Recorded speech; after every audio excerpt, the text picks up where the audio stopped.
The $80,000 truck sitting in your driveway is no longer an investment. It is a disposable appliance with a pre-programmed expiration date. For decades, the American diesel engine was the gold standard of longevity, a mechanical masterpiece capable of clocking 1,000,000 miles with nothing but basic maintenance. But that era is officially dead. The 2026 models rolling off the assembly line today aren't designed to be handed down to your children. They are engineered to self-destruct the moment your final loan payment is processed. You think you're buying the pinnacle of heavy-duty power, but in reality, you are paying a premium to be a test pilot for a system designed to fail. You've been led to believe that more sensors, higher injection pressures, and complex emissions hardware are signs of progress. They aren't. You aren't buying a more capable machine. You are buying a fragile ecosystem that cannot survive the real world. The industry has masterfully reframed efficiency as a benefit to you, when in fact, it is the very thing killing your engine's lifespan. Manufacturers have traded heavy-duty cast iron for lightweight alloys and replaced robust mechanical linkages with thousands of lines of fragile code. You're not driving a million-mile legend anymore. You're driving a ticking financial time bomb wrapped in a high-definition infotainment screen.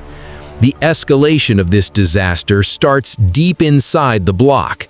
To meet impossible federal mandates, engineers are pushing these engines to internal pressures that the materials simply cannot sustain.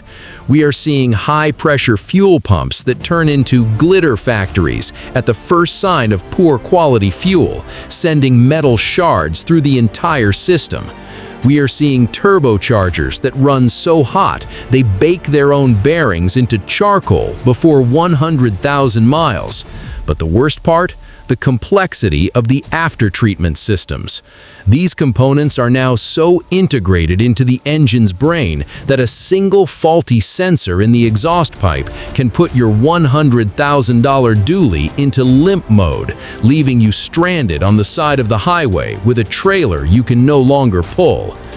The villain in this story isn't the environment or the engineers, it's the corporate bean counters.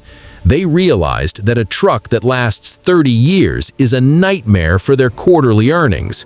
By making these engines service-restricted and overcomplicating every bolt, they've ensured that the independent mechanic, the man who kept the million-mile legends alive, is being priced out of the game.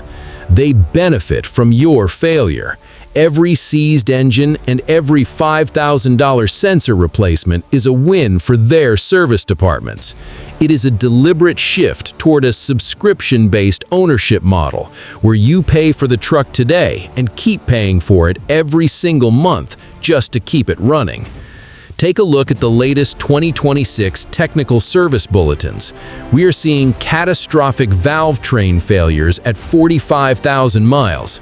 We are seeing smart cooling systems that fail to activate, warping cylinder heads before the truck's first birthday. These aren't accidents. They are the result of cost-cutting measures disguised as innovation. Plastic oil pans, composite water pumps, and wiring harnesses that degrade in the heat. These have no place in a heavy-duty machine, yet they are now the industry standard. This is the breaking point. The American truck owner is being squeezed between rising prices and falling quality. You are being scammed into believing that new equals better, while the actual durability of the components is hitting an all-time low. If you continue to follow the manufacturer's lead, you are simply waiting for the day your dashboard lights up like a Christmas tree, signaling the end of your engine's life. But there is a small group of owners who have found a workaround, a way to reclaim the longevity we used to take for granted. It's called the reliability bypass. It's not about expensive modifications, it's about a fundamental shift in how you treat a modern diesel. The first step of the reliability bypass is the total rejection of dealer intervals. If you wait 15,000 miles to change your oil as the manual suggests, you are participating in the engine's suicide. You must move to a 4,000-mile cycle with high zinc additives to protect the fragile lifters that the new oils can't lubricate. Step 2. Heat management. You must install a secondary cooling bypass for your transmission and oiling system. Modern trucks are designed to run hot for emissions, but heat is the silent killer of metal. Step 3. The fuel lockdown. You cannot trust the fuel at the pump. Installing a 2-micron secondary fuel filtration system is the only way to protect your high-pressure pump from the glitter factory failure. Smart owners already know this. They know that the truck they bought from the dealer is unfinished.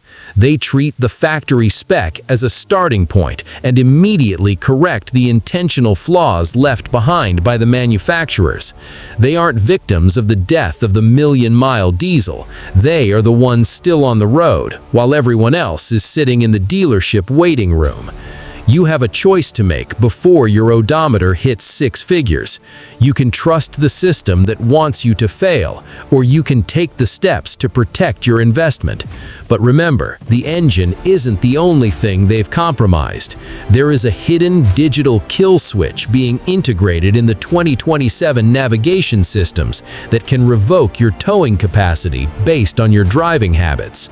But that is a truth the industry is fighting even harder to bury.